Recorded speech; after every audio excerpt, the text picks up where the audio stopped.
ओम श्री गुरुभ्यो नमः। या देवी सर्वभूतेषु मातृरूपेण संस्थिता नमस्तस्ते नमस्तस्ते नमस्तस्ते नमो नमः। మేము నా పేరు బాహి శ్రీనివాస్ శర్మ, ఇందూర్ గాయత్రి అర్చక పురోహిత సమాఖ్య ఇందూర్ సంఘము మాది. మేము ఈ సంఘం నుంచి ఈరోజు ఇక్కడ ప్రెస్ మీట్ ఏర్పాటు చేయడం జరిగింది. విషయం ఏమిటంటే, మన ఇందూరు నగరంలో బిఎల్ఎన్ గార్డెన్ అనేటువంటి ఒక ఫంక్షన్ హాల్, ఆ లైన్లో గల ఒక వెంచర్లో మణిదీపేశ్వరి అమ్మవారు వెలిసిందని చెప్పేసి ఒక కాకతీయ ఇంజనీరింగ్ కాలేజీలో మేడం గారు అందులో జాబ్ చేస్తారట. మరి ఆమె ఇంజనీరింగ్ కాలేజీలో చదువు చెప్పే గురువు.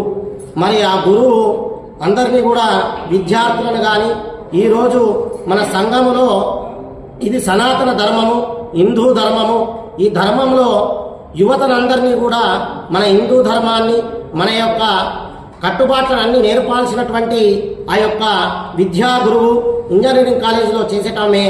ఆమె యొక్క మణిద్వీపం అనేటటువంటి అమ్మవారు మా దగ్గర మా కాలనీలో వెలిసిందని చెప్పి, మా ఇంటిలో వెలిసిందని చెప్పి, అదేవిధంగా ఈ యొక్క ఇల్లు కూడా కట్టడము ఆ అమ్మవారే నాకు కట్టించింది అని ఆమె చెప్తున్నది. అమ్మవారే కట్టించిందట ఆ ఇల్లును.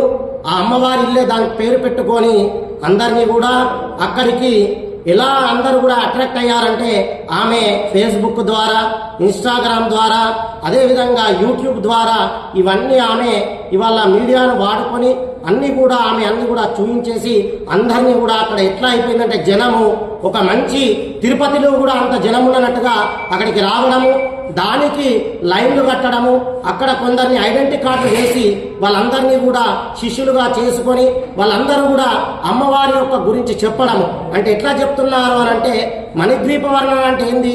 మణిద్వీపం అనేటటువంటిది ఒక ఆడవాళ్ళు మాత్రమే అందులో ఉంటారు.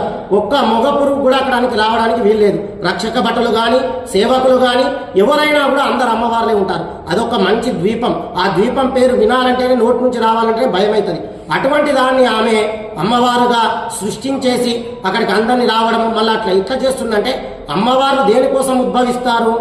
ఏదైనా దుష్ట సంహారం చేయాలంటే, శిష్ట రక్షణ చేయాలంటే, ఏదైనా అవసరం ఉన్నప్పుడు అమ్మవార్లు ప్రత్యేకించి వస్తారు. అది ఎవరు వేరుకుంటారు?